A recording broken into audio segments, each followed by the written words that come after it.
히로는 싸움 실력이 전혀 없는 부모님의 죽음을 용의 손에서 되갚아주려고 평생을 보내는 한심한 처녀 찐따입니다.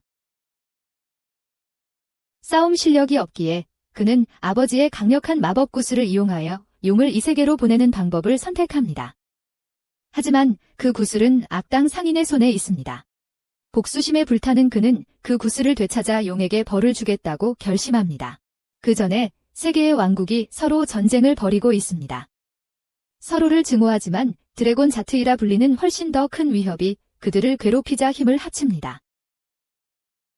그 누구도 용을 쓰러뜨릴 만큼 강하지 않아 바이로라는 강력한 마법사가 그 임무를 맡습니다. 그는 자신의 아내를 미끼로 사용하여 페리드래곤을 유인합니다. 페리드래곤은 그녀의 거대한 멜론을 보고 숨어있던 곳에서 나와 그것을 먹으려 합니다. 그에게는 알려지지 않았지만 이것은 바이로가 용을 봉인하는 의식을 위해 다른 마법사들을 모아놓은 함정이었다. 조트가 모습을 드러내자 바이로의 아내는 그에게서 멜론 주스를 빼앗고 곧바로 강력한 전사공주로 변신했다. 그녀는 그를 묶어두기 위해 쇠사슬을 감았다. 바로 그때 바이로가 나타나 봉인 의식을 시작했다. 그들은 먼저 거대한 보호막을 형성하기 시작했다. 그러는 동안 바이로는 불행히도 화살을 맞았다. 어디서 날아온 화살인지 알 수 없었고 그는 쓰러졌다. 부상을 입었음에도 불구하고 그는 조트를 영원히 봉인하기 위해 봉인의식을 계속할 힘을 냈다. 하지만 부상으로 너무 약해진 베이로 때문에 자트은 결계를 뚫고 나온다. 자신을 해치려 했던 무능한 패배자에게 복수하기 위해 자트은 베이로의 아들 히로를 공격한다. 히로는 영웅이 아니었기에 속수무책이었다. 이를 본 베이로는 남은 힘을 다해 아들을 구한다. 이로 인해 히로와 용은 가슴에 영원한 상처를 남게 되고 자트은 더욱 분노한다. 격분한 그는 불을 뿜어 모든 이들을 재로 만들어버린다. 다행히 아버지가 자신에게 걸어준 보호막 덕분에 히로만 화영국에 희생되기 직전에 무사했다. 이 비극적인 사건 10년 후 히로는 이제 촉망받는 젊은 전사로 성장하여 부모의 목숨을 빼앗은 용에게 복수하려 한다. 그는 용을 찾아 지구를 떠돌아다니다 결국 린스키 땅에 도착한다. 들어가기 전에 경비병의 검문을 받는데 그의 눈을 본 경비병은 깜짝 놀란다. 경비병은 히로를 즉시 통과시키고 마지막 검 상인이 등에 거대한 검을 쥐고 들어온다. 마을에 들어선 히로는 정처 없이 돌아다니며 방랑의 땅의 앨리스가 된다. 둘러보던 중 어린 소녀의 목소리가 남부코라는 영주의 도착을 알린다. 그 순간 소녀는 마법으로 그를 소환하고 그는 많은 경비병들과 함께 마차를 타고 도착한다. 도착하자마자 그는 돈을 뿌리기 시작하고 사람들은 돈을 줍느라 허둥지둥한다. 그 광경을 지켜보던 그는 재밌다는 듯이 그들을 악취나는 농민들이라고 여긴다. 동전 하나가 히로 근처에 떨어지고 돈 없는 바보가 자기 몫을 챙기려 하자 페샤트라는 어린 소년이 그 동전을 훔쳐 골목으로 도망친다. 히로는 그를 따라가다가 어린 절도단의 우두머리로 보이는 사람에게 꾸중을 듣는 페샤트를 본다. 그는 페샤트에게 남부코에게서 돈을 훔치지 말라고 지시한다. 악당인 남부코가 시민들에게서 돈을 훔친 게 분명하기 때문이다. 페샤트를 꾸짖는 동안 다른 한 명이 남부코가 그랜드 타워를 가지고 있다는 것을 알아챈다. 그것은 어떤 소원이든 이룰 수 있는 큰 크리스탈이다. 그들의 유일한 소원은 필요한 만큼의 돈과 음식을 갖는 것이다. 하지만 남부코에게서 이 귀중한 보석을 훔치는 것은 불가능하기 때문에 그것은 그들에게 단지 꿈일 뿐이다. 다른 아이들은 떠나고 페샤트는 그랜드 타워를 탐내며 남는다. 그는 참지 못하고 그것을 손에 넣기로 결심한다. 그러기 위해 그는 남부코의 수레에 몰래 들어가고 쥐가 있다는 것을 즉시 알아차렸음에도 불구하고 남부코는 무시하기로 한다. 히로는 이 모든 것을 목격하지만 태연자약한 모습을 유지한다. 그날 밤 여전히 순찰 임무 중이던 히로는 잣을 물리친 영웅의 문장을 가지고 있다고 주장하는 남자를 만난다. 그 남자가 이야기를 바꾸면서 엄청난 거짓말을 하는 동안 히로는 그 문장에 눈독을 들인다. 그가 막 그것을 사려던 순간 거리의 도둑 두목이 그 남자의 손에서 문장을 낚아채 달아난다. 그는 그리 멀리 가지 못했는데 상인의 못생긴 거구의 경호원이 그를 한 손으로 붙잡았기 때문이다. 벌로 상인은 경호원에게 그 소년을 3번 때리라고 명령하지만 히로는 자신의 거대한 칼을 그 못생긴 거구의 코에 꽂아 막아선다. 그는 문장 값을 치르겠다며 진짜 금화를 건네는데 어리석은 녀석이 방금 산 가짜 문장보다 훨씬 비싼 금액이었다. 덕분에 상인은 소년을 놓아주고 경호원의 심술궂은 얼굴을 한 채 곧바로 자리를 뜬다. 놀랍게도 어린 소년은 히로가 목숨을 구해준 것에 감사하기는커녕 그가 자기들의 계획을 망쳤다고 비난한다. 그는 상인의 주의를 문장을 훔치는 것으로 돌리는 동안 상인의 돈을 훔치려고 고급 도둑들과 계획을 세웠던 것이다. 분명히 히로는 영웅놀이를 하려다 그들에게 큰 손해를 끼쳤다. 히로를 벌하려는 소년은 그가 눈치채지 못하게 문장을 훔쳐 달아난다. 그들이 떠나자 히로는 곧바로 자신이 도둑 맞았다는 것을 알아챈다. 그는 소년들을 그들의 비밀 아지트까지 추적하여 문장을 되찾는다. 떠나기 전에 그는 우두머리의 이름을 알아보려 하고 자신을 탐이다라고 소개합니다. 이 와중에 어린 소년들은 물러서지 않습니다. 소년들은 히로가 자신의 계획을 망쳤으니 이를 보상으로 여기며 문장을 되찾기 위해 히로를 쫓기로 합니다. 모든 소년들이 도시와 옥상을 따라 그를 쫓아다니고 히로는 그들을 그렇게 만드는 것을 즐깁니다. 한편 도시 어딘가에서 얼굴에 상처가 난 무시무시한 큰 남자가 히로를 보았는지 사람들에게 물어보며 자신의 못생긴 그림을 보여주며 확인하고 있었습니다. 히로의 검이 아무리 커도 아무도 그를 보았다고 주장하지 않았습니다. 그 남자는 자신들에게서 돈을 훔친 히로가 이 마을에 있을 것이라고 확신하는 개를 데리고 있었습니다.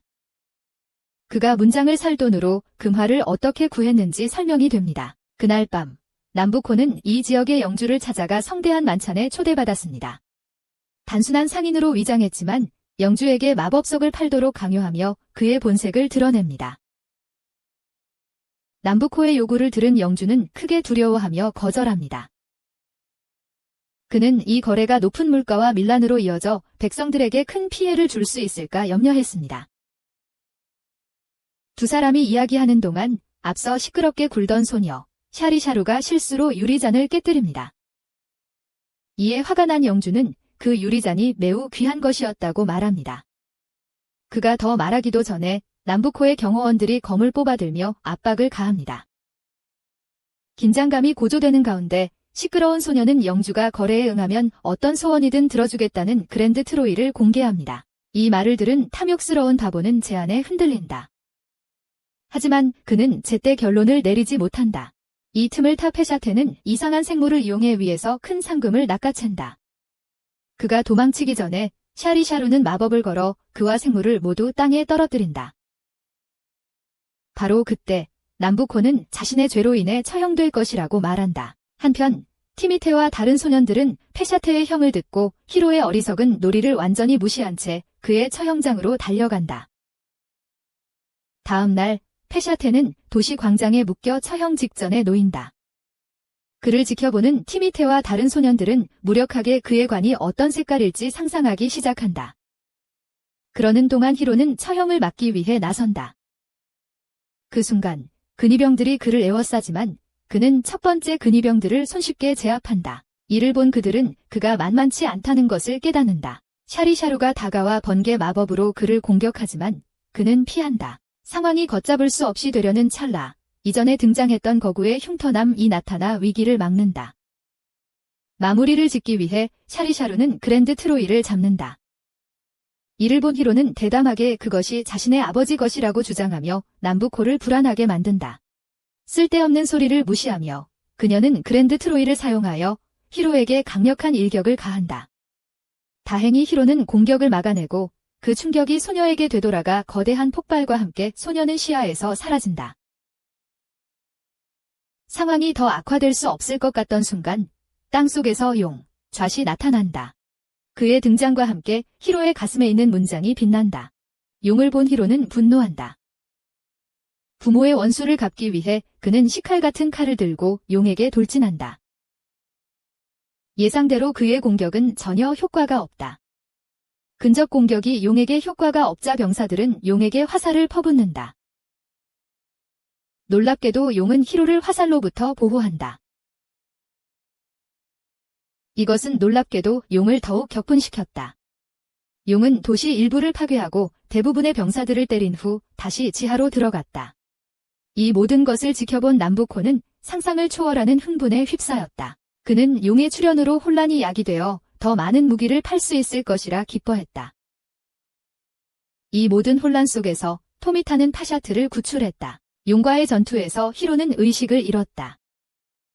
바로 그때 흉터투성이 남자 기로가 그를 토미타와 그의 패거리의 은신처로 데려갔다. 그가 거기에 누워있는 동안 걸어 다니는 게 팔루파는 10년 전에 일어났던 일들을 이야기했다. 당시 그들은 그 땅의 세 강력한 왕국 사이에 전략적으로 위치를 선택했습니다. 각 왕국의 왕들이 자신의 왕국에서 봉인의식을 치르는 것을 너무 두려워했기 때문입니다. 그는 히로의 부모님과 관련된 모든 것을 자세히 이야기합니다. 그가 이야기를 마치기도 전에 히로가 깨어납니다. 그는 즉시 용을 찾아 그만둔 곳부터 다시 시작하려 합니다. 그를 진정시키기 위해 기로는 지난 10년 동안 용에 맞설 수 있도록 그를 훈련시켜왔지만 아직 그럴 준비가 전혀 되어 있지 않다고 말합니다. 그의 과민 반응을 지켜보던 토미타는 웃습니다. 그에 대한 반응으로 히로는 남부코가 어디 있는지 묻습니다.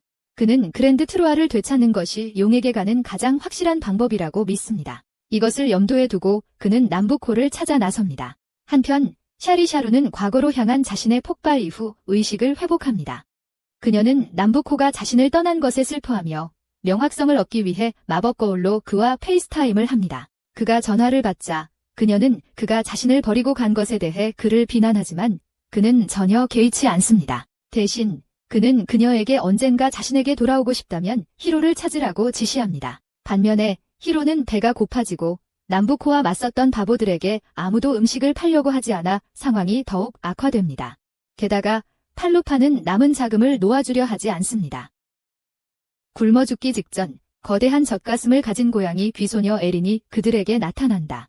그녀는 돈은 적게 쓰고 음식은 더 많이 먹을 수 있는 좋은 곳을 안다고 말한다. 그녀의 말대로 그들은 그곳에 도착하여 왕의 만찬을 대접받는다. 음식을 먹는 동안 에린은 히로의 신분을 바이로 경의 아들이라고 밝힌다. 이 말을 들은 그들은 모두 충격을 받고 그녀를 의심하기 시작한다. 그들이 질문할 기회를 얻기 전에 에린은 떠난다. 그녀가 떠나는 것을 지켜보던 팔로파는 에린이 식사 값을 이미 지불했는지 궁금해하지만 식당 주인은 그녀가 그들이 계산하겠다고 말했다고 밝힌다. 분명히 그들은 사기를 당했다. 그날 밤 토미타의 기지에서 기루는 히로가 용과 싸우기 전에 더 열심히 훈련해야 하는 중요성을 밝힙니다. 그래서 그는 린스카야에 잠시 머무르자고 제안합니다. 처음에 토미타는 이에 동의하지 않지만 어린 추종자들이 기루의 요리가 얼마나 맛있는지 상기시키자 다시 생각합니다. 다음 날 기루는 히로를 사막으로 데려가 훈련을 시작합니다. 거기서 그는 히로에게 그에게 별 위협이 되지 않는 1레벨 슬라임들과 싸우며 훈련할 것을 제안합니다. 하지만 그 초라한 약골은 이것이 자신의 실력에 비해 너무 쉬운 일이라고 생각하지만 슬라임조차 베는데 고전합니다. 그의 좌절감이 커지려는 순간 모래용이 모래에서 나타납니다. 슬라임도 못 빼던 바보가 그것에게 돌진합니다. 예상대로 그의 공격 시도는 무산되고 그는 망신스럽게 땅에 쓰러집니다. 다행히도 그날은 땅 용의 쉬는 날이었고 용은 입을 열어 아름다운 소녀가 나오는 것을 보여줍니다.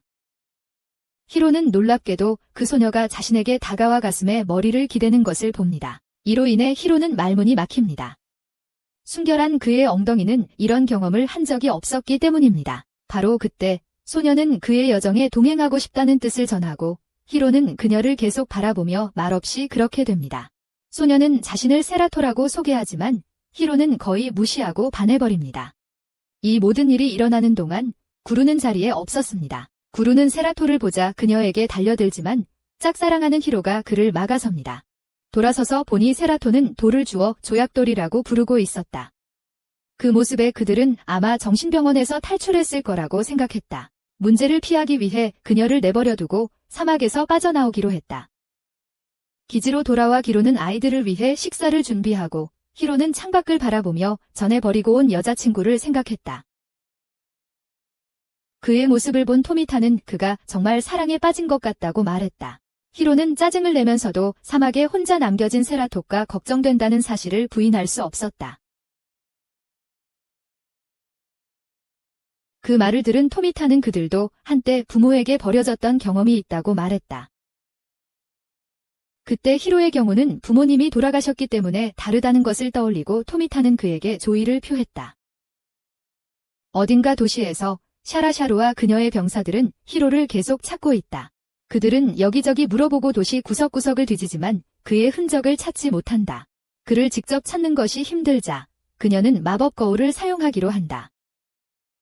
하지만 세라토가 도시에 있기 때문에 거울이 오작동한다. 이 때문에 샤라샤루는 도대체 무슨 일이 일어나고 있는지 궁금해한다. 그에 대한 답을 얻지 못한 채 장면은 떠있는 궁전으로 바뀌고 남부코는 여러 왕국 국왕들과 거래를 성사시키려고 애쓴다. 그 후 그는 그의 최고 무기 전문가인 바팔로파 박사에게 판매를 늘릴 새로운 무기를 준비하라고 지시한다. 하지만 이 일에도 불구하고 바팔로파 박사는 세라토의 안녕을 몹시 걱정한다. 그날 밤 그녀가 히로의 은신처에 나타나자 모두들 깜짝 놀랐다. 토미타는 그녀를 자세히 살펴보며 히로가 말한 대로 정말 아름답다고 인정했다.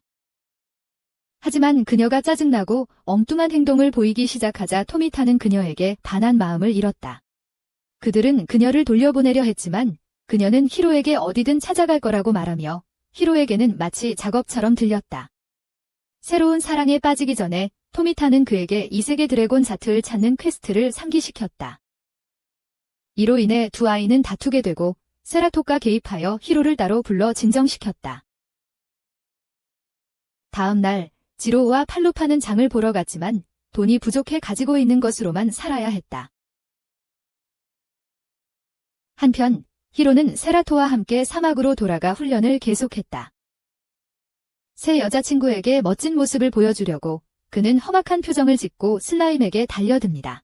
하지만 그의 기세는 계속해서 그를 괴롭히는 사나운 슬라임들을 당해낼 수 없었습니다. 슬라임들로 인한 굴욕도 모자라 늑대가 그를 공격합니다.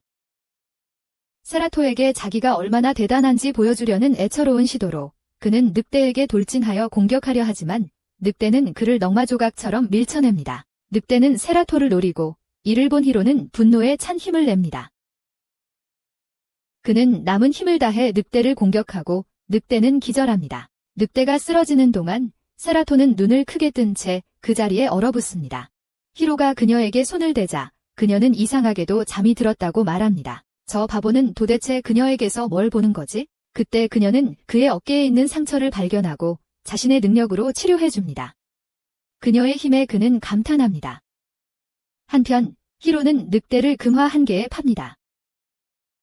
얼마 되지 않는 돈이었지만 서툰 실력으로는 최선을 다한 결과였기에 만족합니다. 둘이 돌아다니던 중 그는 아이들이 필사적으로 도와달라고 울부짖는 가운데 군인들에게 끌려가는 남자를 봅니다. 그 남자는 도시 영주의 마법석 광산에서 노역을 하도록 끌려가고 있었습니다. 최고가 되고 싶은 마음에 그는 나서서 군인들에게 그 남자를 풀어주라고 요구하며 그렇지 않으면 검의 위력을 보여주겠다고 합니다. 그의 무모함을 무시하고 군인들은 그에게 달려듭니다. 처음 몇 번의 공격은 피했지만 결국 어리석은 머리를 맞고 기절합니다. 그 후 그들은 그를 광산의 남자에게 데려간다. 의식을 되찾았을 때 그는 자신이 전에 구하려 했던 남자역 감옥에 있는 것을 발견한다. 탈출할 기회가 있을 거라고 생각했을 때 그 남자는 광산에 보내진 사람은 아무도 돌아오지 않는다고 말한다. 그런 운명을 맞이하고 싶지 않은 히로는 자신이 샀던 얼굴 부적을 이용해 벽을 파는 탈출 계획을 세운다.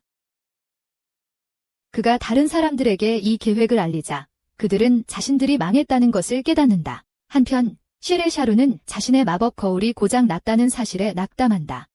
그녀가 작동시키려고 애쓰는 동안 한 경비병이 와서 히로가 영주의 병사들에게 잡혔다고 알린다. 기쁘게도 그녀는 그의 궁전으로 향한다.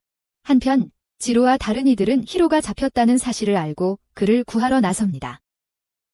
먼저 토미타는 환풍구를 통해 히로가 감금된 곳을 찾습니다. 돌아서 보니 세라토가 바싹 따라오고 있었고 토미타는 그녀가 왜 그러는지 의아해합니다. 하지만 그는 그녀를 무시하기로 합니다. 그들은 시장의 사무실에 도착하여 금고에서 숨겨진 장부를 몰래 꺼냅니다. 이를 눈치챈 시장은 화가 나서 돌아섰고 토미타는 그의 자리에 당당히 앉아 있었습니다. 시장의 주의를 끈 토미타는 이 장부를 왕에게 가져가 그가 돈을 훔친 사실을 고발하겠다고 위협합니다.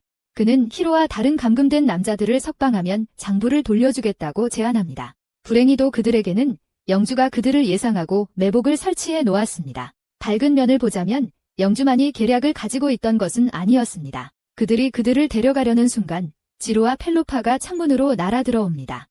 그들은 경비병들을 때려눕히고 장부를 되찾고 영주가 히로를 석방하도록 강요합니다. 그 바보가 풀려나자 시간이 있었다면 자신이 탈출했을 것이라고 말합니다. 다시 한번 말만 많고 행동은 없었습니다. 다음 날 히로는 훈련을 받으러 가지만 세라토가 자신의 형편없는 무술 실력을 보러 오지 않도록 최대한 노력합니다. 하지만 그녀는 그와 함께 가겠다고 고집하며 그를 따라다닙니다. 그녀의 상상을 초월하는 특이함에 당해낼 재간이 없자 그는 전날 번 돈으로 받은 금화를 그녀에게 건네주며 시장에서 원하는 것을 사라고 재촉한다. 그들이 떠난 후 세라토는 에렌을 만나 여자들끼리 데이트를 하자는 제안을 받고 어리둥절하게 수락한다. 한편 히로는 훈련을 여전히 형편없이 한다. 그는 짜증나는 슬라임과의 싸움에 지쳐 지루에게 그만하게 해달라고 애원한다. 하지만 지루는 남아서 그가 슬라임을 물리치고 나갈 때까지 감독하겠다고 고집한다. 다행히도 에렌과 세라토는 온천에 도착한다. 도착하자 에렌은 세라토에게 온천의 치유 효과에 대해 알려준다. 하지만 세라토는 물이 상처를 치유할 수는 있지만 사람을 살릴 수는 없다고 설명한다. 호수 건너편에서 샤리샤루는 자신만의 목욕을 하고 멀리서 소녀들을 관찰합니다. 다행히 에렌이 그녀를 발견하고 그들의 대화를 알아챕니다. 여성들이 즐거운 시간을 보내는 동안 토미타와 팔로파는 알 수 없는 괴물을 잡는 새로운 퀘스트 광고 전단지를 발견했습니다. 보상은 무려 300골드였습니다. 지루의 사냥 실력을 믿는 팔로파는 전단지를 잡고 그에게 알리려고 훈련장으로 향합니다. 도착하자 그들은 지루와 히로가 격렬하게 말다툼을 벌이고 곧 결투를 벌이려는 것을 발견합니다. 싸우기 전에 지루는 히로가 그랜드 트로아에 지나치게 의존하고 드래곤조트와의 싸움을 대비하여 전투 기술을 향상시키려는 노력을 거의 하지 않은 것을 비난합니다.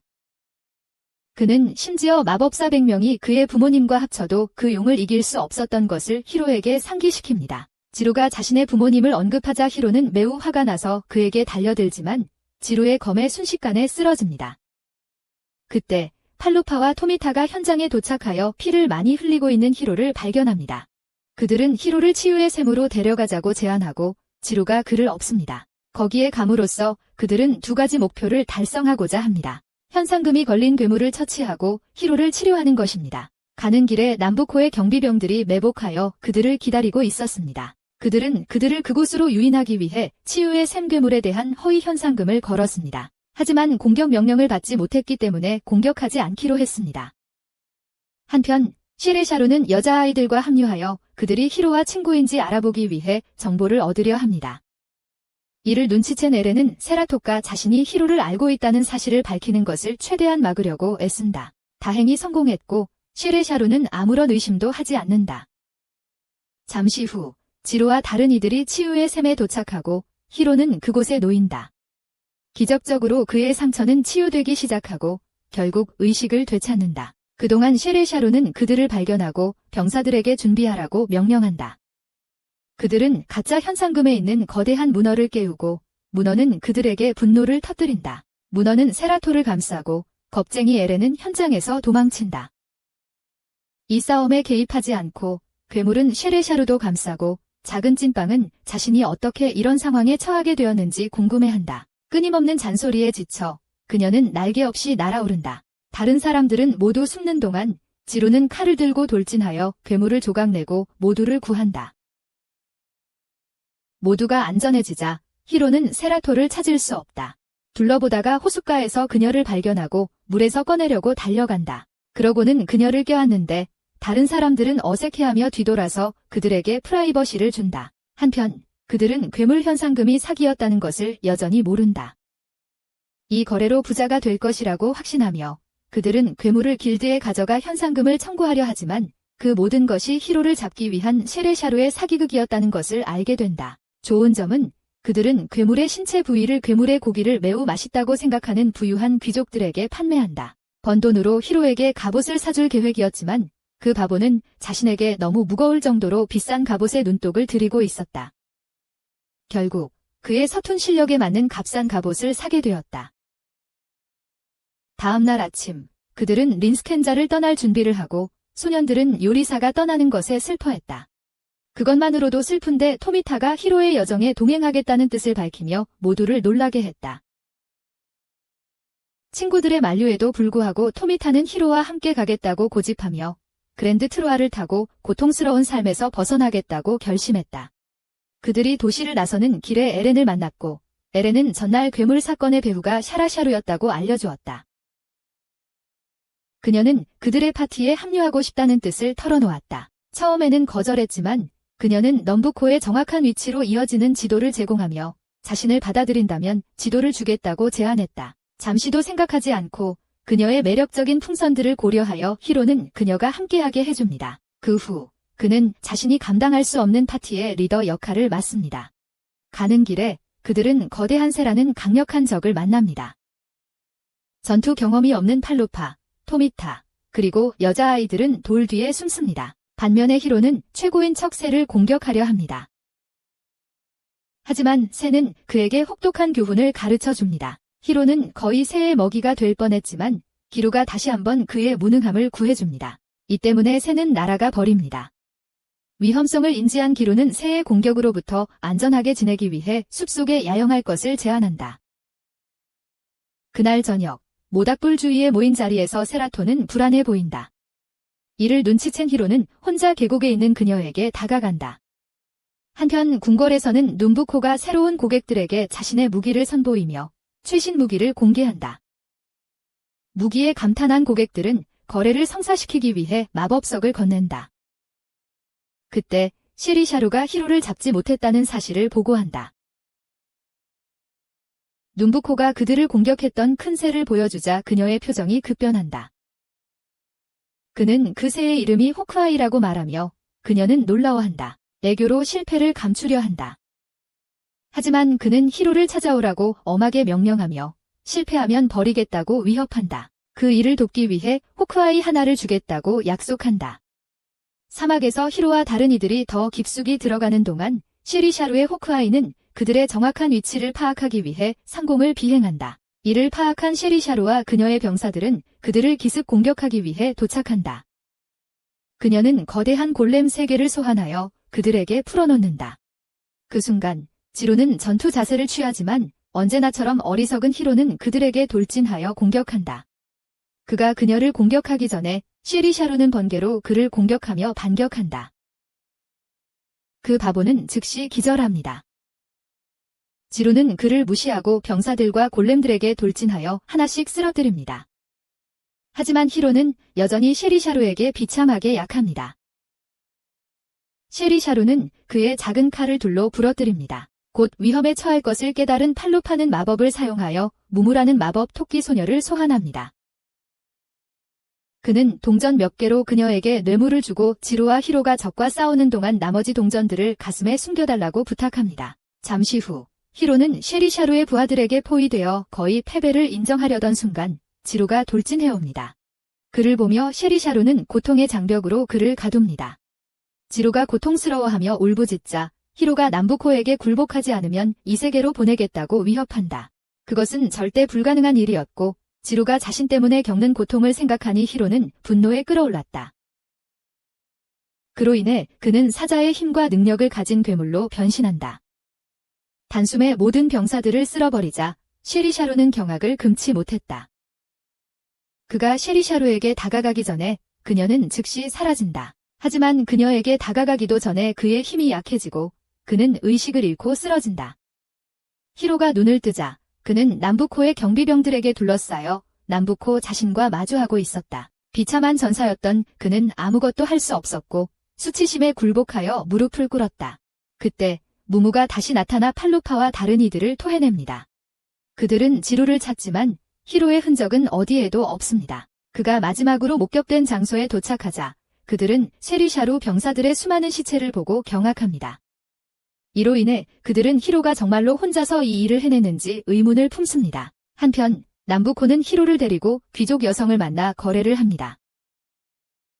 그는 그녀에게 자신이 고안한 새로운 무기를 보여주려 하고 녹색 오크와 3명의 남자를 이용해 그 효과를 시연합니다. 실험을 시작하기 위해 그는 바팔로파 박사를 불러 기계를 작동시키고 그로 인해 오크가 괴물 같은 존재로 합쳐집니다. 이 광경을 목격한 여성은 그의 기대 이상의 결과에 찬사를 보냅니다. 여성에게는 인상적이었지만 바팔로파 박사에게는 그렇지 않았습니다. 그는 자신의 잘못된 계산에 실망감을 표합니다. 이후 곧바로 히로는 남부코에게 결투를 신청합니다. 남부코가 승낙하자 검을 뽑으려 하지만 세리샤로와의 싸움에서 부러진 것을 깨닫습니다. 그럼에도 불구하고 그는 남부코에게 돌진하지만 그 노력은 세라토를 치는 꿈만큼이나 헛수고입니다. 완전히 패배한 후에도 히로는 원래 자신의 아버지 것이었던 그랜드 트로아를 돌려줄 것을 남부코에게 요구합니다. 남부코는 그의 허튼 소리를 무시하고 병사들에게 그를 데려가라고 명령합니다. 한편 지루는 히로의 새로운 능력에 대해 계속 고민합니다. 바로 그때 에렌이 도착하고 이에 펠로파는 위험이 보이면 항상 도망치는 그녀를 비난합니다. 남부코 기지로 돌아온 그는 미남들을 대거 동원해 성대한 향연을 베풀며 새로운 구매자를 접대한다. 한편 시리샤루는 남부코가 나오기를 기다리며 밖에서 서성인다. 남부코가 나오자 그녀는 달려가 자신이 남부코를 직접 잡지 못한 것을 사과한다. 놀랍게도 남부코는 화내지 않고 오히려 그녀와 그녀의 부하들에게 나눠주라고 돈가방을 건넨다. 감격에 겨운 그녀는 그에게 감사를 표하며 자신의 목숨을 바친다. 지루와 다른 이들은 남부코가 오크와 인간을 가지고 실험했던 장소에 도착하여 그러한 일이 어떻게 가능한지 의아해한다. 남부코 진영의 텐트 안, 히로는 의자에 묶여 있다. 탈출구를 찾으려 애쓰는 동안 남부코가 고문 도구들을 가지고 들어온다. 고문을 시작하기 전에 그는 히로에게 드래곤 조드와의 관계에 대해 묻습니다. 그에 대한 히로의 대답은 자신과 같은 하찮은 상인이 왜 용에 신경을 써야 하는지 의아해하는 것이었습니다. 바로 그때 남부코는 자신의 진짜 의도를 드러냅니다. 그는 용이 초래할 혼란과 파괴로 이익을 얻을 생각이며 그로 인해 무기를 충분히 팔 수 있을 것이라고 밝힙니다. 남부코가 고문을 시작하려는 순간 밖에서 소란이 일어났다는 소식을 듣습니다. 그곳에 가보니 귀족 여성이 한 남자가 자신을 무례하게 대한 것에 대해 격분하고 있었습니다. 히로는 이 틈을 타 다리를 풀고 가짜 부적을 되찾습니다. 그는 이것을 이용해 한쪽 손을 풀어냅니다. 이런 일이 벌어지는 동안 바팔라파 박사는 자신의 최신 발명품을 연구합니다. 하지만 세라토의 존재를 감지하면서 작업이 중단됩니다. 그는 기기를 이용해 그 존재를 추적하고 히로가 잡혀있는 텐트로 향합니다. 이때 히로는 한쪽 손을 풀었지만 다른 쪽 손을 풀기 전에 발각될까 봐 두려워했습니다. 박사가 들어오자 그의 기기는 히로를 가리키고 박사는 그에게 세라토에 대해 묻습니다. 히로는 그에 대해 두 사람이 친구이며 서로 연관되어 있다고 밝힙니다. 박사가 의아해하는 동안 히로는 다른 쪽 밧줄을 끊고 박사에게 달려들어 목을 조르려 합니다. 하지만 전혀 효과가 없습니다. 그는 조금도 느끼지 못합니다. 결국 의사는 히로와 세라토가 특별한 유대감을 공유할 수 있다는 것을 인정합니다. 그는 히로에게 세라토를 돌보라고 재촉하며 돌아섭니다. 떠나기 전에 히로는 그를 돕고 탈출구를 찾도록 도와줍니다. 해결책으로 의사는 히로에게 세라토가 현재 있는 곳으로 이동시켜줄 영약을 건넵니다. 처음에 히로는 회의적이지만 결국 영약을 마시기로 합니다. 이때 기로우와 다른 이들은 멀리서 남부코의 텐트를 염탐하며 몰래 들어가 히로를 구출할 방법을 찾고 있습니다. 그들이 계획을 세우는 동안 히로는 위에서 그들의 뒤편 땅으로 떨어집니다. 무사한 그를 보고 그들은 기뻐하지만 즐거움은 나중에 미루고 모두 떠납니다. 텐트 안에서 남부코는 의사가 히로를 풀어준 것에 대해 몹시 화가 났다. 그의 분노를 감지한 의사는 그에게 자살을 권유하지만 남부코는 의사의 가치를 인정하며 거절한다. 이에 개의치 않고 의사는 세라토를 보호하는 것, 자신의 유일한 목표에만 집중한다. 세라토에 대한 의사의 집착에 흥미를 느낀 남부코는 그가 세라토의 진짜 정체를 아는지 알아보려 한다. 하지만 그는 세라토를 찾으면 그녀의 목숨을 끊을 결심을 하고 있다. 이 말을 들은 의사는 눈물을 흘린다. 그들의 기지로 돌아온 히로는 계획에 없던 여행으로 매우 지쳐 있다. 그가 누워있는 동안 세라토는 그의 몸에서 바팔로파 박사의 독특한 냄새를 감지한다. 한편 지로는 히로의 심장에 무슨 일이 일어나고 있는지 알아내려고 애쓴다. 바로 그때 그는 히로와 드래곤 조트가 의식 당일에 심장이 바뀌었을 것이라는 가설을 세운다. 이는 히로의 아버지가 죽기 전 소원으로 그를 안전하게 지키기 위해 그들의 심장을 바꿨을지도 모른다는 것을 의미했다. 이 말을 들은 히로는 자신이 이 세계로 간다는 것은 드래곤조트도 이 세계로 간다는 것을 깨닫는다. 그는 너무 화가 나서 밖으로 뛰쳐나간다. 지로는 나머지 사람들이 남아있는 동안 그를 뒤쫓는다. 눈부코스 궁전에서 샤리샤루는 눈부코가 선물한 새 강아지를 쓰다듬는다. 이 강아지는 날개 달린 눈을 드러내고 그녀는 그것을 이용해 히로의 움직임을 감시한다. 얼마 후 히로와 다른 이들은 은신처를 나와 버려진 마을로 향합니다. 그곳에 도착하자 기로는 과거의 기억이 떠오르며 혼란스러워합니다. 마을을 탐험하는 동안 그는 어머니가 인간이고 아버지가 몬스터였기에 부모님이 얼마나 비참하게 이 세계로 넘어왔는지 떠올립니다. 몬스터들은 자신의 불행에 대한 원인이 어머니라고 생각했습니다. 어머니는 남편을 풀어달라고 애원하지만 기로의 아버지는 정의로운 사람이었기에 이를 거절하고 대신 자신을 해치고 어머니를 놓아달라고 요청합니다. 그들의 헌신적인 호소가 무시당하자 기로의 아버지는 큰 소리로 외치며 작별 인사를 합니다. 그 후 두 사람은 이 세계로 넘어가고 기로는 원치 않는 고아로 남겨집니다. 다행히도 히로의 아버지가 그때 그를 발견하여 기로를 돌보았습니다. 지로가 과거의 기억에 잠겨있는 동안 토미타는 자신에게 돌진하는 괴물을 만납니다. 그는 지로 쪽으로 재빨리 달리고 괴물은 그를 쫓습니다. 괴물을 본 지로는 싸움 준비를 합니다. 그는 검을 뽑으려 하지만 검이 없다는 것을 깨닫습니다. 괴물이 지로에게 다가가기 전에 지로는 나타나 검을 휘두릅니다. 지로가 괴물과 싸우는 동안 토미타는 지로에게 용의 모습으로 변신하라고 지시합니다. 하지만 히로는 애써도 고전하고 위에서 다가오는 괴물에게 취약해집니다. 괴물이 그에게 덮치기 전에 지로는 재빨리 돌진하여 단번에 쓰러뜨립니다. 충격적인 반전 속에서 에렌이 눈부코의 궁전에 도착하여 그와의 단독 면담을 요구한다. 샤리샤루와 함께 온 그녀의 목적이 무엇인지 의문이 남는다. 그녀는 히로가 드래곤조트의 심장을 가지고 있다고 눈부코에게 알리며 쓸모없는 주임을 드러낸다. 처음에 그는 이 정보를 의심하지만 그녀는 자신은 돈을 지불하는 사람에게 정보를 팔아넘기는 것이 유일한 목적이며 그가 그중 하나라고 확신시킨다.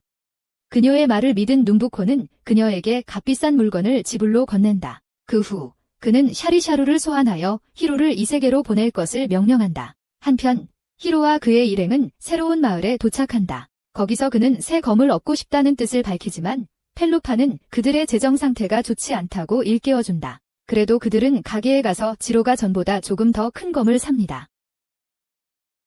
밤을 보내기 위해 여관에 들러 두 사람은 한밤을 쓰게 됩니다.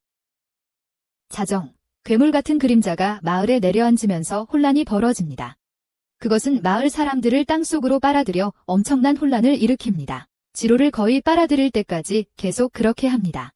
히로가 그 괴물이 무엇인지 알아내려고 애쓰는 동안 샤리샤루가 나타나 그것이 바팔로파 박사의 새로운 발명품이라고 밝힙니다. 한편 박사와 넘부코는 이 전투를 지켜봅니다. 바로 그때 샤리샤루가 히로에게 빛의 성광을 던지자 그것이 세라토에게도 영향을 미칠 수 있기 때문에 박사는 당황합니다. 눈부코는 히로를 완전히 무시하고 이는 히로에게 큰 고통을 안겨주며 그는 최대한 참으려 한다. 상황이 감당할 수 없게 되자 그는 내면의 용의 모습으로 변하고 그의 분노에 샤리샤루는 날아간다. 그는 이 형태로 자신을 제어할 수 없어 진짜 용 제트가 나타난다. 이런 그의 모습을 본 기로는 진정시키려 하지만 히로는 그를 검으로 친다. 이로 인한 고통에 압도된 그는 눈부코 연구실의 모든 거울이 산산이 조각나면서 고통 없는 자신으로 돌아와 자신의 행동을 깨닫는다. 이를 목격한 눈부코는 제트를 포획하기 위해서는 먼저 히로를 제압해야 한다는 것을 깨닫는다. 그 베인 상처로 기로는 며칠 동안 침대에 누워있고 히로는 절망 속에서 그를 간호한다. 하지만 세라토는 그에게 합류하여 침묵 속에서 지지한다. 잠시 후 지로가 깨어나고 히로는 조상님들과 재회할 뻔한 것에 대해 사과합니다. 하지만 지로는 자신의 상태를 알아보기 위해 테오 선생님을 만나러 가자고 제안합니다. 그 말을 하고 다시 기절합니다. 아래층에서 팔루파는 지로를 구할 치유 약을 얻기 위해 무무에게 뇌물을 주려 하지만 이번에는 너무 가난해서 그녀의 서비스를 이용할 수 없습니다. 다른 방법이 없자 교활한 쥐에렌이 해결책을 제시합니다. 그녀는 지로를 치료하는 데 필요한 약초를 찾을 수 있는 장소를 알려주고 히로는 세라토와 함께 즉시 출발합니다. 가는 길에 히로는 목적지가 너무 멀어서 지친다고 불평하기 시작합니다. 하지만 세라토는 그들에게 세라포리아를 찾을 수 있을 거라고 격려합니다. 집으로 돌아온 에렌은 기로의 방에서 나온 듯한 모습으로 자신이 매우 상태가 안 좋다고 다른 사람들에게 말한다. 하지만 재정을 계산하고 있는 팔로파는 히로와 세라토가 약초를 가지고 돌아올 때까지 기다려야 한다고 말한다. 바로 그때 토미타가 세라토에 대한 의심을 드러낸다. 며칠째 야영을 하고 있는데도 세라토가 한 번도 먹는 것을 본 적이 없다고 말한다. 그래서 그는 샤라샤루가 항상 그들의 위치를 어떻게 알아내는지 의아해한다. 이 말을 들은 팔로파는 그가 세라토를 의심하는 것이냐고 묻는다. 토미타는 확신할 수 없다고 말하지만 세라토가 눈부코에서 일하는 바팔로파 박사와 연관이 있다고 생각한다. 또한 토미타는 세라토가 웃는 것을 본 적이 없다고 덧붙이며 그 때문에 그녀를 더욱 의심하게 된다고 말한다. 한편 히로와 세라토는 기로의 목숨을 구할 약초가 있을 거라고 믿는 쿠레로 협곡에 도착했습니다. 그들이 약초를 찾고 있던 중 갑자기 거대한 개구리가 나타나 공격하려 듭니다. 즉시 히로는 세라토를 공격으로부터 끌어당겨 도망치기 시작합니다. 놀랍게도 그들이 여전히 도망치는 동안 개구리는 근처 덤불 속으로 뛰어듭니다. 갑자기 미끄러운 지면 때문에 넘어지면서 그들의 도주는 끝이 납니다. 이 순간 비가 내리기 시작하지만 그들은 낙담하지 않고 약초를 찾기로 합니다. 바로 그때 세라토가 작은 언덕 위에서 약초를 발견합니다. 흥분한 히로는 즉시 그 약초를 따러 언덕으로 달려갑니다. 한편 집에서 에렌은 팔로파와 토미타에게 넘부코가 히로를 죽이려는 계획을 이야기한다. 에렌은 누군가의 말을 듣고 소통할 수 있는 장치를 통해 우연히 이 사실을 알게 되었다고 말한다. 이 말을 들은 팔로파는 넘부로가 왜 히로를 죽이려 하는지 의아해한다. 그때 에렌은 히로와 드래곤조트의 관계를 알고 싶어하는 것일지도 모른다고 추측한다. 한편 히로가 힘겹게 약초를 캐려는 순간 갑자기 언덕이 자라기 시작하고 그것은 빛나는 거북이로 드러난다. 하지만 이 때문에 히로는 식물을 얻는데 어려움을 겪는다. 집에서는 그룹이 히로와 넘부코의 계획 사이의 연관성에 대해 이야기한다. 그곳에서 그들은 두 사람의 관계가 히로가 부모님을 죽인 악룡 드래곤조트의 심장을 가지고 있다는 사실 때문이라는 것을 깨닫는다. 에렌은 세 나라를 속이는 눈부코의 더러운 게임, 즉 한 나라가 여러 나라들 사이에 혼란을 야기할 목적으로 드래곤조트를 붙잡았다는 사실을 그들에게 알립니다. 하지만 그는 더 좋은 무기를 얻고 무기를 만드는 데 사용되는 마법석의 가격이 오르기 때문에 이 거짓말을 합니다. 한편 그는 자신의 수입을 늘리기 위해 이 모든 일을 하고 있습니다. 그런 다음 에렌은 상황이 이대로라면 대륙 전체를 휩쓰는 전쟁이 일어날 것이라고 말하며 다른 사람들을 걱정하게 만듭니다. 그들이 계속 대화하는 동안 히로는 여전히 빛나는 거북이 등에서 약초를 뽑아내려고 애씁니다. 하지만 에렌은 그들에게 앞으로의 위험한 여정에 대해 경고합니다. 그녀가 준 정보에 놀란 펠로파는 그녀에게 무엇을 원하는지 묻지만 그녀는 무심하게 차 한 잔만 원한다고 말합니다. 협곡에서 히로는 마침내 약초를 뿌리째 뽑지만 갑자기 거북이 등에서 떨어지기 시작합니다. 다행히 세라토가 그를 잡고 두 사람은 웃기 시작한다. 밤늦게 집에서 기로는 삶은 약초를 먹고 갑자기 온몸에 초월적인 빛이 나타나 순식간에 의식을 회복한다. 곧 토미타가 방에 합류한다. 그는 아이들과 어른들이 다가올 전쟁 때문에 마법석을 캐러 나가고 있다고 말한다. 다음 날 일행은 여정을 계속하고 가는 길에 토미타는 세라토에 대한 잘못된 생각을 더 이상 가지고 있지 않다고 펠로파에게 말한다. 전날 밤 세라토가 오는 것을 보고 자신도 함께 울었기 때문이다. 갑자기 기로가 테오 스승이 사는 산에 도착했다고 알린다. 하지만 히로는 전쟁과 그랜드 타워를 되찾는 방법을 걱정하며 이 생각에 반대한다. 그 순간 고귀한 사내가 그들 앞에 내려온다. 즉시 기로와 펠로파는 테오 선생님께 무릎을 꿇는다. 펠로파는 자신을 전 영주 베이로의 종이라고 소개한다. 하지만 테오 선생님의 등장은 모두를 놀라게 한다. 그가 세라토에게 인사하러 다가가자 세라토 또한 그를 진심으로 알아본다. 이를 본 히로는 그들의 친밀함에 불안감과 질투심을 느끼기 시작한다. 하지만 구름 위이기 때문에 공기가 희박하여 모두가 숨쉬기 힘들어한다.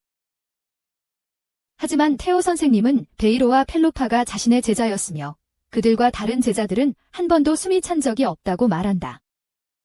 또한 펠로파는 선생님께 선물을 준비하지 못한 것을 사과한다. 이 순간 기루는 태호 스승님께 중요한 일로 왔다고 말씀드리고 모두 함께 동굴 안으로 들어갑니다. 동굴 안에서 기루는 히로의 용 형태에 내재된 위험을 밝히고 그에 대한 현명한 조언을 구합니다. 갑자기 기루의 말을 듣던 태호 스승님은 손가락을 들자 그들 주변에 매우 강력한 기운이 나타납니다. 드래곤조드와 같은 영혼을 삼키는 불꽃을 보여주는 것입니다. 하지만 태호 스승님은 드래곤조드가 저지른 발바고아의 참사에 대해 이야기하기 시작합니다. 위험한 드래곤조드의 심장이 히로 안에서 뛰고 있다는 말에 놀란 듯합니다. 결국 노인은 이 문제를 해결할 만큼 현명하지 못하다고 인정합니다. 한편 불안해 보이는 히로는 태호에게 소리를 높여 10년 전 부모님의 죽음을 막기 위해 그가 가진 힘을 왜 사용하지 않았냐고 묻습니다. 이 말을 들은 현명한 태호 선생님은 인간의 힘으로는 악령을 막을 수 없다고 아무것도 할 수 없다고 말합니다. 그 순간 그는 자리에서 일어나 히로에게 용의 형태를 다루는 법을 배우는 방법으로 마법 연습을 함께 하자고 합니다. 동굴 밖에서 태호 선생님은 히로와 훈련하는 동안 다른 대원들에게 할 일을 나눠줍니다. 하지만 히로의 첫 번째 과제는 구불구불한 선을 따라 한 발짝씩 나아가면서 일직선으로 만드는 것입니다. 히로는 이 과제가 귀찮다고 생각하지만 이것은 한 걸음씩 나아가라는 깊은 의미를 지닌 비유적인 과제입니다. 다음 과제는 다소 간단합니다. 태호 선생님이 그린 세라토의 그림을 받아 종이를 구기고 펴는 것입니다. 이것 또한 자기 발견이라는 깊은 의미를 지니고 있으며 그의 용 변신과도 관련이 있습니다. 하지만 히로와 달리 팔로파는 이 과제들의 깊은 의미와 중요성을 이해하는 것 같습니다. 한편 에렌은 남부코 저택에서 새로운 정보를 얻기 위해 신호를 감지하려고 합니다. 그녀는 다가올 전쟁과 그로 인한 재앙을 걱정하는 것 같습니다. 한편 히로의 훈련 중에 팔로파는 그에게 중요한 임무에 집중하라고 소리칩니다. 그때 놀랍게도 태호 스승님은 히로에게 세라토의 얼굴이 그려진 종이를 버리라고 말합니다. 이 말을 들은 그는 시키는 대로 하지 않고 소중한 물건처럼 그것을 꼭 쥐고 있습니다. 거기서 세라토는 그에게 그림을 보려고 다가가고 태호 스승님은 두 사람의 관계를 의심스럽게 바라봅니다. 이런 일이 벌어지는 동안 지루는 고기를 구하라는 명령을 받고 야생에서 사냥감을 추적합니다. 세 번째 과제로 태호 스승님은 히로에게 조약돌을 고르라고 합니다. 바로 그때 세라토는 자신의 조약돌로 금화를 들어 올립니다. 하지만 히로는 스스로 원하는 곳에 조약돌을 던지라는 말을 듣고 던진 후 조약돌에서 빛이 나자 스승은 놀랍니다. 화가 난 히로는 칼을 뽑아 태호 스승에게 겨누며 자신에게 시키는 모든 일을 감당할 수 없다고 말합니다. 이에 태호 스승은 히로에게 결투를 신청하고 히로는 기꺼이 받아들입니다. 남부코 저택에서 샤라샤루는 애완동물과 함께 땅에 앉아 슬퍼 보입니다. 그때 하인이 무엇이 필요하냐고 묻지만 샤라샤루는 대답 대신 남부코라는 이름을 되뇌이며 위로를 갈구하는 듯합니다. 동굴에서 태호 스승은 히로와 싸울 검이 없지만 자신에게 흑룡검이 있다고 말합니다. 갑자기 그는 흑룡검을 공중으로 띄워 땅으로 내리치는 모습을 보여주며 그 위력을 과시합니다. 이를 본 히로는 작동 원리를 몰라도 흑룡검을 사용해 보겠다고 결심하고 놀랍게도 바위를 쪼갭니다. 그럼에도 히로는 자신에게 주어진 모든 일의 중요성을 알아채지 못한다. 한편 남부코 저택에서는 샤라샤루가 하인과 이야기하던 중 경비병이 와서 남부코에게 불려갔다는 말을 전한다.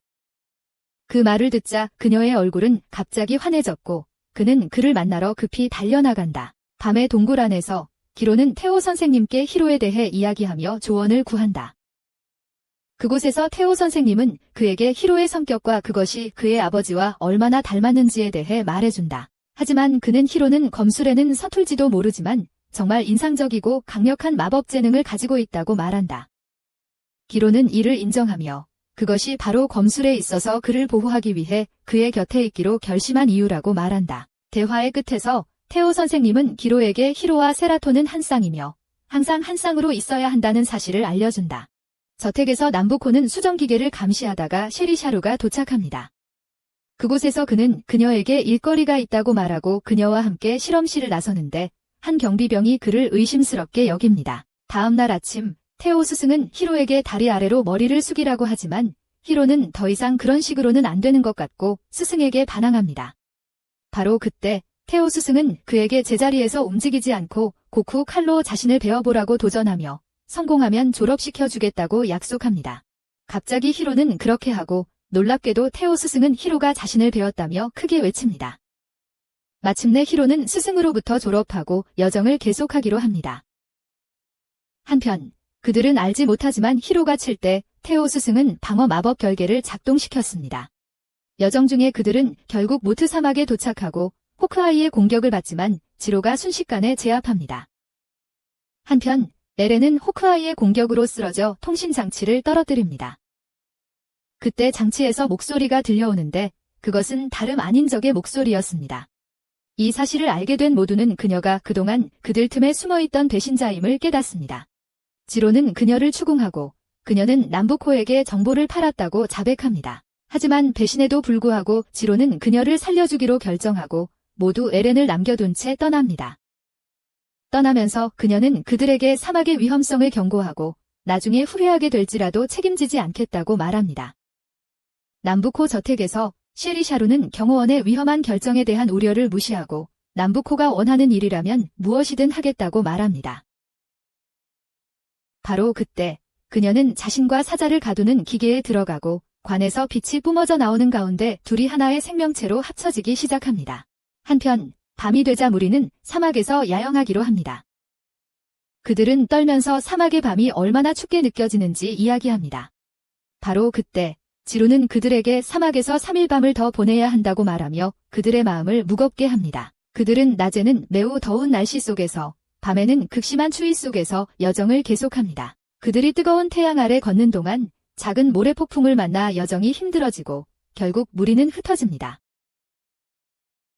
다른 한편 세인트 아모리아 왕국에서는 기사들이 전쟁 준비를 하고 있습니다. 그들은 익실파인과 벨로티스가 그들에 맞서 연합했고 이제 드래곤조트를 소유하고 있다고 믿습니다.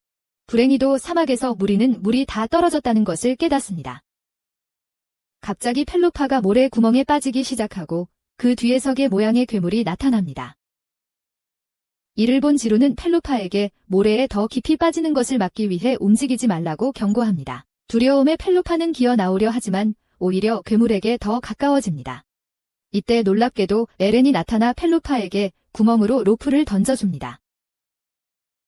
다행히 펠로파는 구조되지만 에렌이 한 행동에 여전히 화가 나 있습니다. 그러자 에렌은 그들이 목적지에서 멀리 떨어져 있다는 사실을 알려 모두를 놀라게 합니다. 익실파인 왕국에서는 루아루렌 왕이 사흘째 실내에 머물고 있으며 성녀 아모리아와 발로티스가 그들에게 맞서 싸웠다는 믿음도 가지고 있습니다. 또한 그들은 용의 알 탈취를 걱정하고 있습니다. 한편 사막에서 그들은 맹렬한 모래폭풍을 만나 흩어지게 된다. 하지만 펠로파는 의식을 되찾고 옆에 에렌이 있는 것을 발견한다. 에렌은 자신을 찾은 첫 번째 사람이라고 말하며 다른 이들의 행방을 알지 못한다고 한다. 펠로파는 동료들을 걱정하지만 에렌은 다른 이들도 오아시스로 향하고 있을 가능성이 있다며 오아시스로 가자고 한다. 펠로파는 주저하지만 에렌은 사막에서 죽을 생각은 없다며 먼저 가려 하고 펠로파는 어쩔 수 없이 따라간다. 다행히 지루는 토미디와 히에로는 사라이토와 재회한다.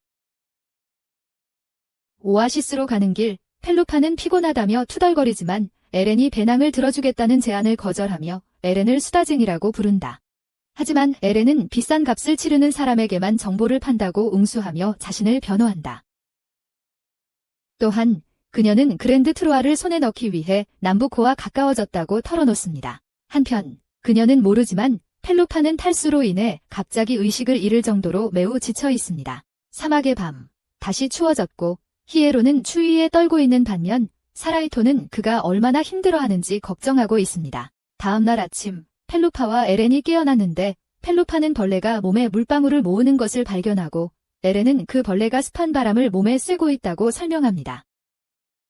그도 똑같이 해보려 하지만 에렌은 체온이 없기 때문에 벌레만 가능하다고 말합니다. 한편 히에로는 심하게 떨고 있으며 물이 필요합니다. 돕기 위해 저 멀리 호수 냄새를 맡은 사라이토는 옷을 벗기 시작합니다. 하지만 기로우는 의식을 잃은 토미타를 업고 있어서 자신만의 딜레머에 직면해 있습니다.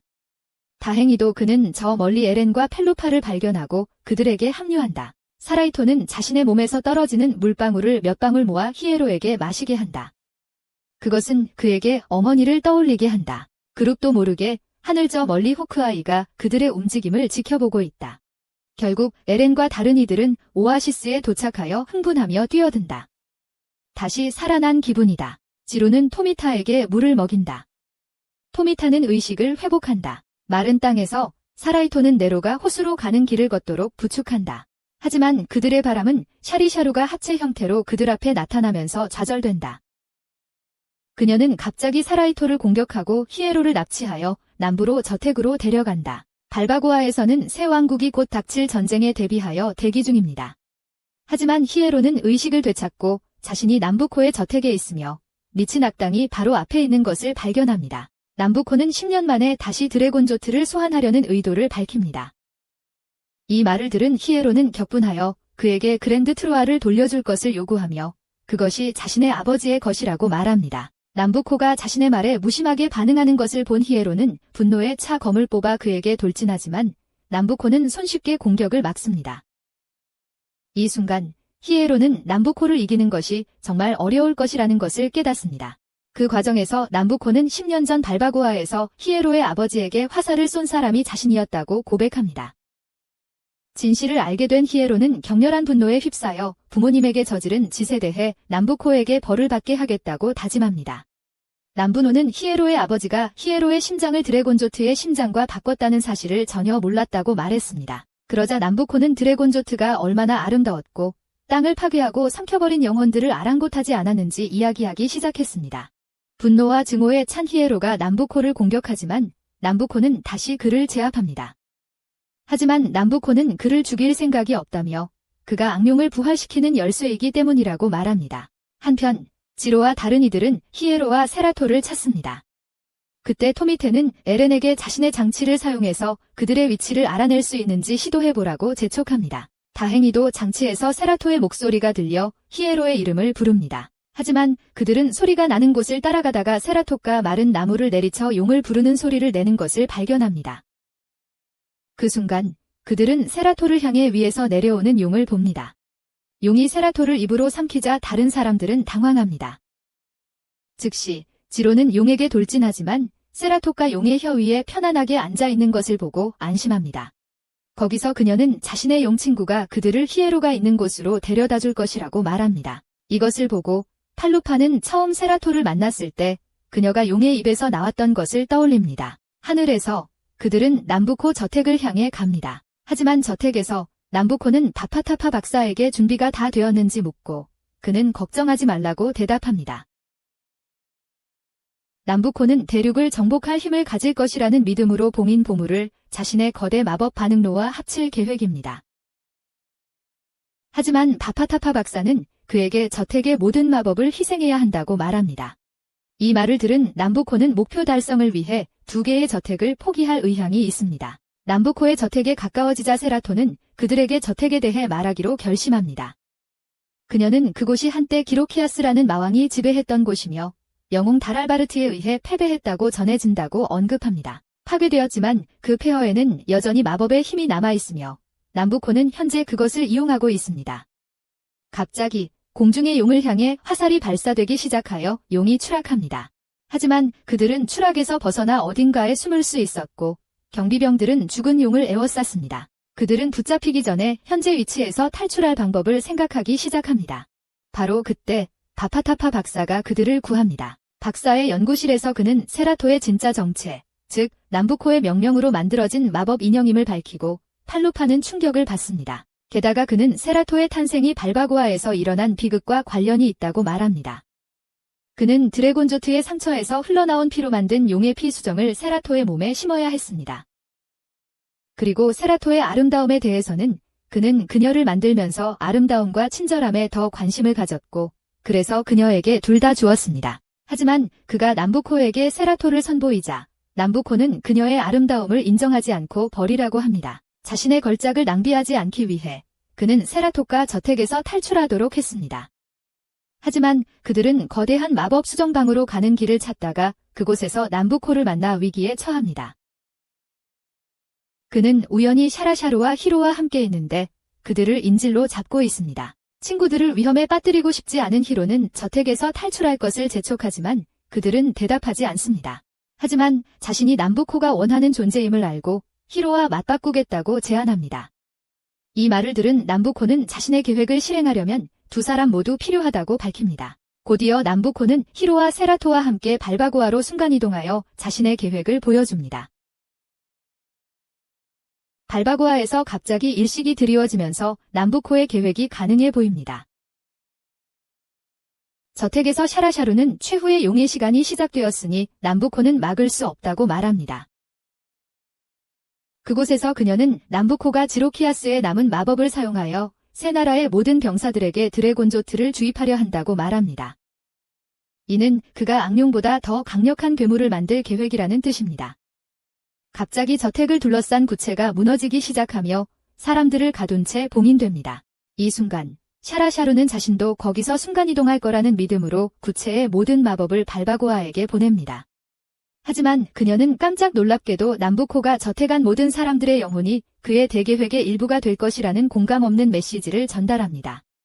이 말을 들은 구체 안의 모든 사람들이 공황 상태에 빠집니다. 그 순간 샤라샤루는 자신이 남부코가 원하는 것을 얻기 위해 이용당한 버려진 도구에 불과하다는 것을 깨닫고 자신감이 분노로 바뀝니다. 즉시 지루는 바팔로파 박사에게 발바고아로 데려다 줄 수 있는지 묻지만 놀랍게도 노인은 자신의 진짜 몸은 이미 발바고아에 있고 그들이 보는 것은 단지 허수아비일 뿐이라고 밝힙니다. 한편 발바고아에서 바팔로파 박사는 남부코가 사라토를 이용하려는 것을 깨닫고 그를 막겠다고 위협합니다. 이 말을 들은 남부코는 그에게 돌진하여 쓰러뜨린다. 이제 그를 막을 자가 없음을 알게 된 남부코는 마법을 사용하여 그녀를 자신의 명령에 복종하도록 조종하며 계획을 진행한다. 하지만 그의 지배 아래 있는 사토루는 혼돈을 퍼뜨릴 무기가 되는 강제 변신을 겪는다. 그러고는 그녀에게 히로를 공격하라고 명령한다.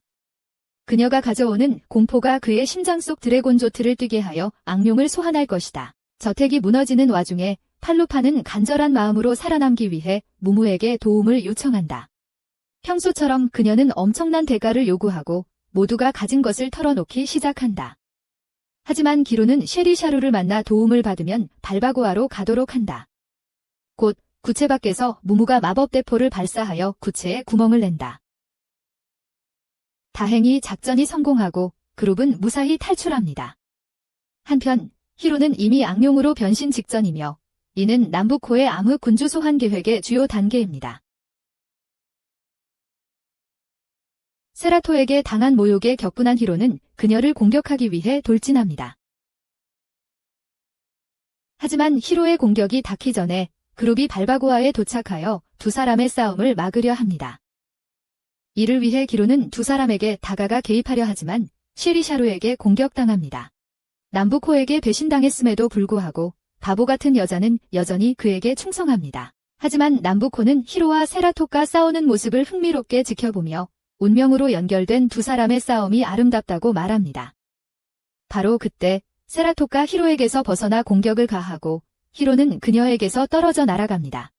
남부코는 즉시 히로를 끝내라고 명령하며 그녀가 계속해서 히로를 바닥에 내리쳐 손을 쓰지 못하게 합니다. 기루가 싸움에 개입하려 하지만 쉐리샤루는 계속해서 그를 막습니다. 하지만 세라토가 히로에게 치명타를 입히려는 순간 보이지 않는 힘에 날아갑니다. 이 순간 드래곤 조드가 나타나 세라토의 공격으로부터 히로를 보호합니다. 이를 본 남부코는 즉시 마법 반응기를 작동시켜 병사들의 영혼을 주입합니다. 그 광희는 그 결과 어떤 괴물이 될지 기대합니다.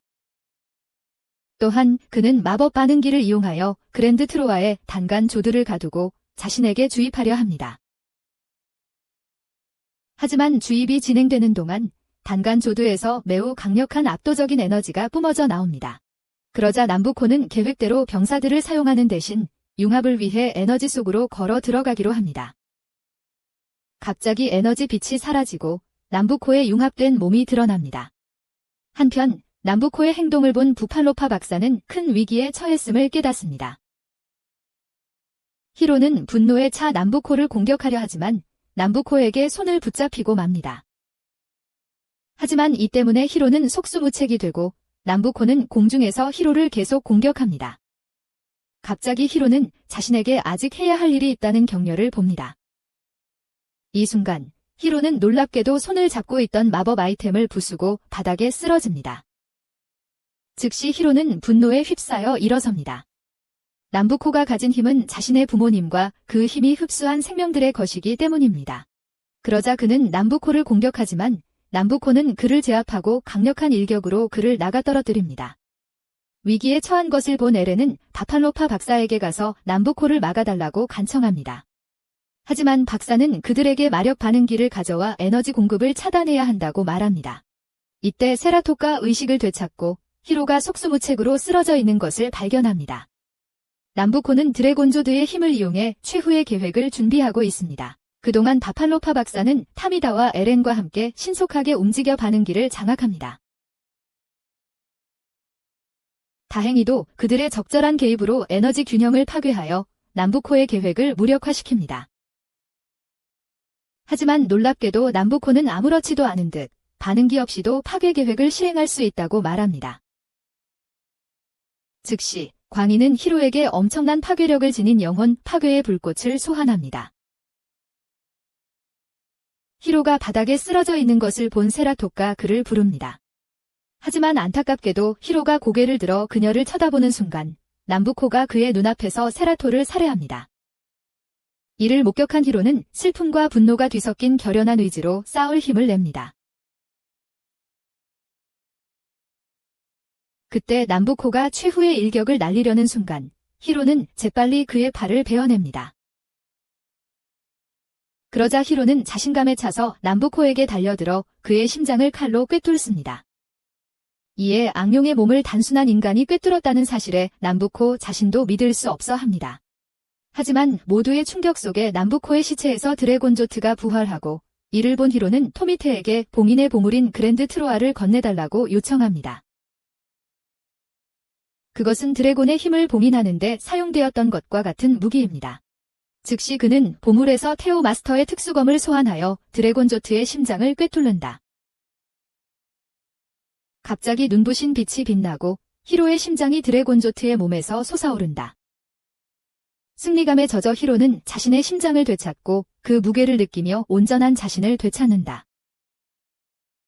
하지만 히로는 사라 아토의 차가운 시체를 보고 그녀를 위해 자신의 심장을 희생하기로 큰 결심을 한다. 즉시 기적적인 변화가 일어나고 사라 아토는 히로의 심장이 뛰는 가운데 다시 살아난다. 갑자기 숨막힐 듯 아름다운 광경 속에서 드래곤조트의 몸이 사라지기 시작하여 공중의 아름다운 빛의 파편으로 변한다. 바로 그때 그들을 둘러싼 어둠이 사라지고 햇살이 발바고아에 다시 비춘다. 이 모든 와중에 팔로파는 즉시 그랜드 트로아의 잔해로 달려가 그것이 자신에게 부와 행운을 가져다 줄 것이라고 말한다. 하지만 불행히도 에렌과 토미테도 같은 욕심을 가지고 있었고 서로 끌어당기는 바람에 그것은 떨어져서 부서졌다. 이를 본 기로는 낄낄거리며 그들이 끌고 다녔던 것은 진짜 그랜드 트로아가 아니라고, 진짜는 절대 부서지지 않는다고 말했다. 그러자 팔로파는 히로가 드래곤조트를 물리칠 때 사용한 힘에 대해 물었다. 그는 히로의 숨겨진 마법 능력이 드래곤조트에 대해 토쿠 검을 효과적으로 사용할 수 있게 해주었다고 설명했다. 그는 테오 선생님과의 훈련 중에 히로의 발견되지 않은 잠재력을 통해 이것을 깨달았다. 한편 히로는 감정에 압도되어 세라토 앞에서 울기 시작했다. 이때 세라토는 바팔로파 박사의 부재를 알아차리고 그를 찾았지만 그가 전투에서 살아남지 못했다는 것을 알게 되었다. 세 나라의 군인들이 후퇴했고 전쟁은 끝났다. 또한 에렌의 개입은 그녀와 왕들과의 관계를 통해 대륙 전체의 평화를 보장합니다. 그들이 승리를 축하하는 순간 무무가 나타나 그들에게 자신의 빚을 상기시킵니다. 한편 샤라샤루는 눈물 대신 기쁨을 터뜨립니다. 이제 그녀는 자유로운 소녀로 융합을 통해 다시 태어나 힘을 얻었기 때문입니다. 그녀는 새롭게 찾은 행복을 받아들이고 구체에서 탈출한 경비대원들과 다른 경비대원들을 새로운 가족으로 맞이합니다. 다음 날 그들은 바팔로파 박사를 매장하며 작별 인사를 나눕니다. 거기서 토미테와 다른 이들은 히로가 세라토에게 마음을 준 것을 놀립니다. 마지막으로 그들은 좋은 조건으로 헤어지기로 합니다. 그러나 히로는 마법사가 되기를 거부하고 방랑검객이라는 자신의 정체성을 받아들입니다. 지금까지 이 요약 영상을 시청하셨다면 댓글에 여러분이 가장 좋아하는 닌자 가문을 알려주세요. 친구 없이 대부분의 시간을 공부하며 보내고 쿠세츠라는 닌자 여자친구 경호원에게 따라다니는 외로운, 역겨운, 나고자 이토키의 이야기가 정말 마음에 드실 겁니다. 그의 지루한 삶은 그가 가장 강력한 닌자 가문의 후계자임을 알게 되면서 바뀌게 됩니다. 3명의 아름다운 미녀들과 하렘을 만들어 아버지를 이 세계로 보낸 악당 가문에 복수하기를 바랍니다. 더 알고 싶으세요? 구독하시고 다른 영상도 확인해보세요. 좋아요와 구독으로 더 재밌는 요약 영상을 계속해서 제공할 수 있도록 도와주세요.